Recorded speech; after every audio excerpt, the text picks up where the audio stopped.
So everyone, welcome to the Power Play with CJ. Today we'll continue the 10 question segments we've been doing with 10 questions on the Ottawa Senators that the team will face between now and the start of the season / training camp. Without further ado, number 10, will Erik Karlsson be back to Norris Trophy form after sustaining an injury last year and coming back later in the season? I believe he will be. I mean, he's obviously an incredibly gifted offensive defenseman, probably the best pure offensive defenseman in the league. Skating abilities there, and if he's been training all summer. He says he's ready to go. He's ready to improve upon his last full season, which saw him win the Norris Trophy and have one of the best offensive outputs by a defenseman in a really long time. And I think he'll be up to the challenge. Number 2, will Jason Spezza bounce back from another injury? I mean, the theme of last year's Ottawa Senators was injury.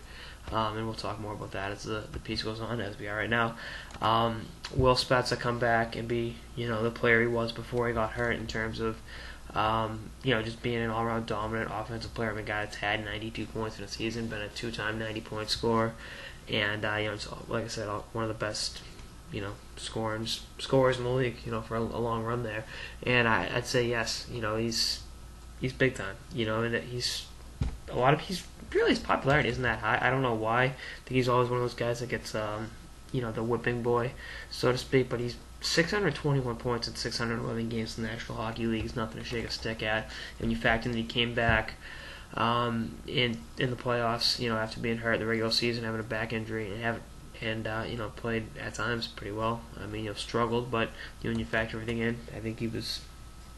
They needed him, and you need that out of a leader, and he's going to take on a bigger leadership role this year with Alfredsson's departure. We'll talk more about that in a minute, but he'll be big time, and he's really just entering. I mean, what is he, 30 now? Yeah, he just turned 30. I mean, he's been around for a long time, and he's going to continue to produce.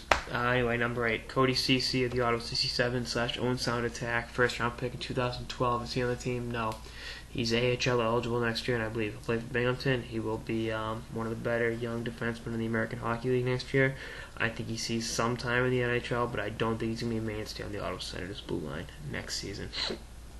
Number 7, will the change in zip codes, I don't think it's in Canada, going across Ontario for Clark MacArthur result in a bounce-back season for him? Absolutely.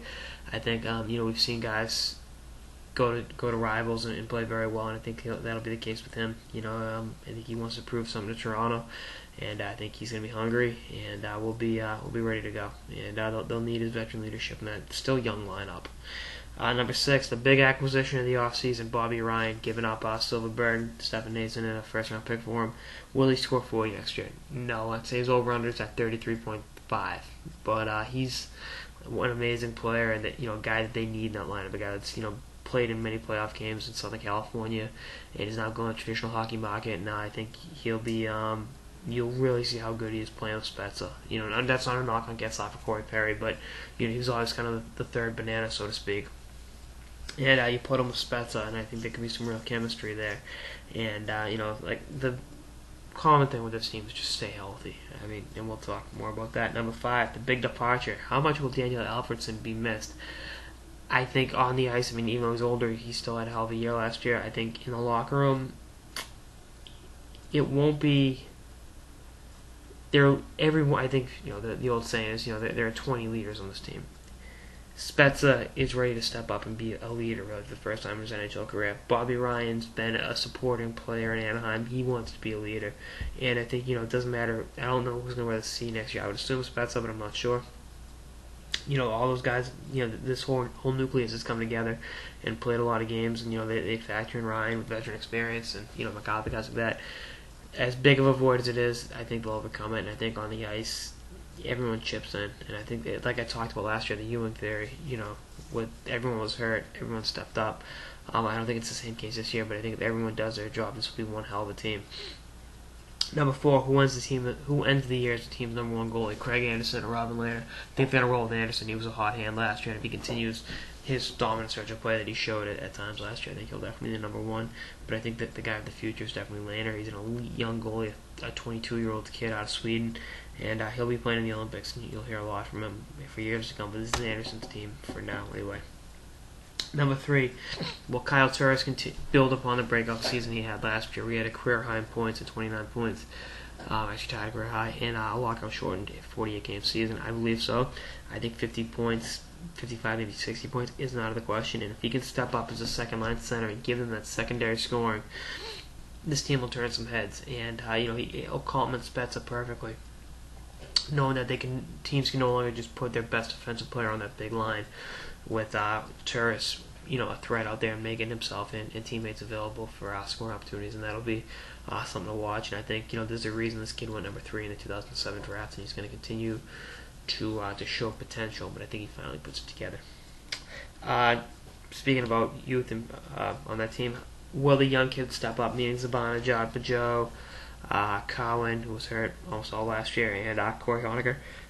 Yeah, I think they will. I think Zibanejad could easily score 25 goals next year. I've loved this kid since he was playing in Sweden. I mean, his game is amazing. Conacher was a great pickup for Ben Bishop. Cowan really has that massive defenseman potential to him, and Pajot, we saw what he did in the playoffs against Montreal. So, he's they got a hell of a young lineup there. They're going to continue to improve, and if they improve together and step up, this will be one hell of a team to be reckoned with. Number 1 question, will they win the division? And talking about everything I've spoken about, and as a Bruins fan, this is a team I'm worried about because they've got goaltending. They've got a two-headed monster between the pipes. They could be really one of the more elite tandems in the NHL. Carlson's, an all-around just great offensive defenseman. Needs to tidy up his defensive game, but that's the nature of the beast. Spezza is what he is. An all-around offensive dynamo. Bobby Ryan wants to prove that he can be the man, and I think he'll be ready for it. If Turris continues his improvement, and if the kids step up again next year. I mean, this was an injury-rattled team last year that limped into the playoffs, and I know Montreal kind of laid down and died for them, but they still won that series. And I thought they would have done better against Pittsburgh, but I think they're hungry from that loss to the Penguins, and they will. This is a team that will definitely challenge for that division next year. This is really a force to be reckoned with, and I'm saying it now in August, and I will, we'll see what happens. But they've got great coaching, they've got great front office, great hockey city, and a hell of a team on the ice. And this will be I can't reiterate how excited I am to watch this team play. This could be one of those young teams that really just breaks out and it all comes together. So we'll see what happens. Anyway, that's what this episode of the Power Play with CJ on 10 questions the Ottawa Senators face going into the 2013-2014 season.